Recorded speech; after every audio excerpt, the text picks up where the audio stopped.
Beredar surat pengakuan utang Anies Baswedan kepada Sandiaga Uno, ada 7 poin perjanjian. Selembar kertas bertuliskan surat perjanjian utang antara Anies Baswedan dengan Sandiaga Uno beredar.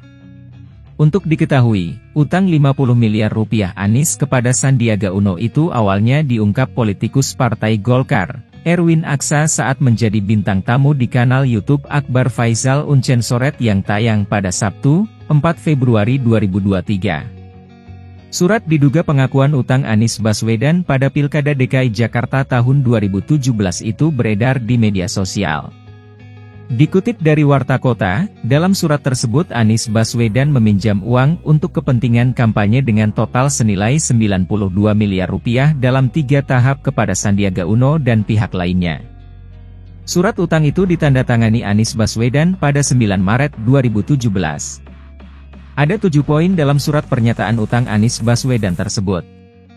Surat berjudul Surat Pernyataan Pengakuan Hutang 3 dan ditandatangani oleh Anies Baswedan di atas materai Rp6.000 pada 9 Maret 2017.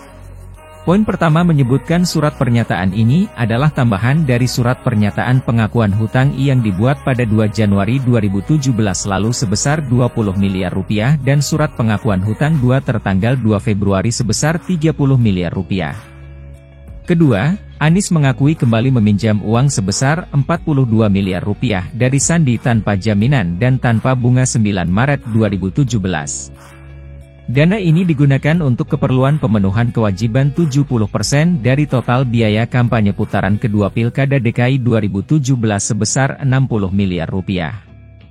Adapun dana ini akan diserahkan oleh Sandiaga langsung kepada tim kampanye. Ketiga, Anies mengakui bahwa total jumlah dana pinjaman I2 dan 3 adalah sebesar 92 miliar rupiah. Keempat, Anies menyatakan mengetahui bahwa dana pinjaman 3 itu berasal dari pihak ketiga dan Sandi menjamin secara pribadi pengembalian dana kepada pihak ketiga. Kelima, Sandi mengetahui bahwa dana pinjaman I2 dan 3 bukan untuk kepentingan pribadi Anies, melainkan untuk dana kampanye Pilkada DKI 2017. Sebab dana yang dijanjikan Erwin Aksa selaku pihak penjamin, berdasarkan kesepakatannya dengan Partai Keadilan Sejahtera, PKS, dan Partai Gerindra saat itu belum tersedia. Keenam, Anies berjanji dan bertanggung jawab akan mengembalikan dana pinjaman 3 tersebut jika dirinya dan Sandi tidak berhasil terpilih menjadi gubernur dan wakil gubernur pada Pilkada 2017 dengan berkoordinasi dengan pihak penjamin. Ketujuh, jika Anies dan Sandi terpilih menjadi gubernur dan wakil gubernur DKI Jakarta pada Pilkada 2017, maka Sandi berjanji untuk menghapuskan dana pinjaman I2 dan 3 serta membebaskan Anies dari kewajiban mengembalikan dana pinjaman 2 itu. Adapun mekanisme penghapusan dana pinjaman I2 dan 3 akan ditentukan kemudian melalui kesepakatan antara Anies dengan Sandi.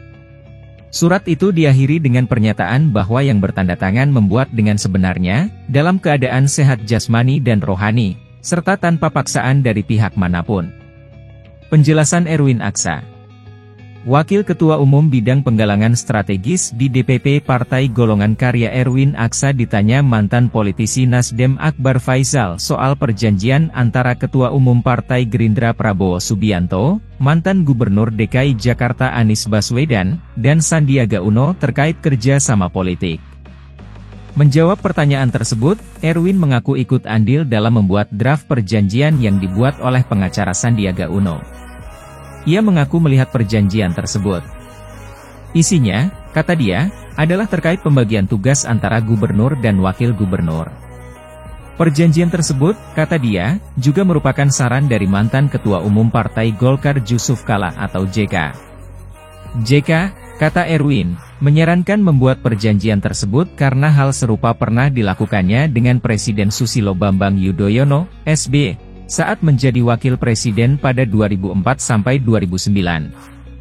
Jadi memang saya melihat ada perjanjian di mana gubernur itu tugasnya apa, wakil gubernur tugasnya apa. Dan ini juga atas kemauan Pak JK. Pak JK dulu punya perjanjian dengan Pak SBY waktu 2004 sampai 2009, kata Erwin. Jadi waktu itu Pak SBY kerja apa, Pak JK kerja apa?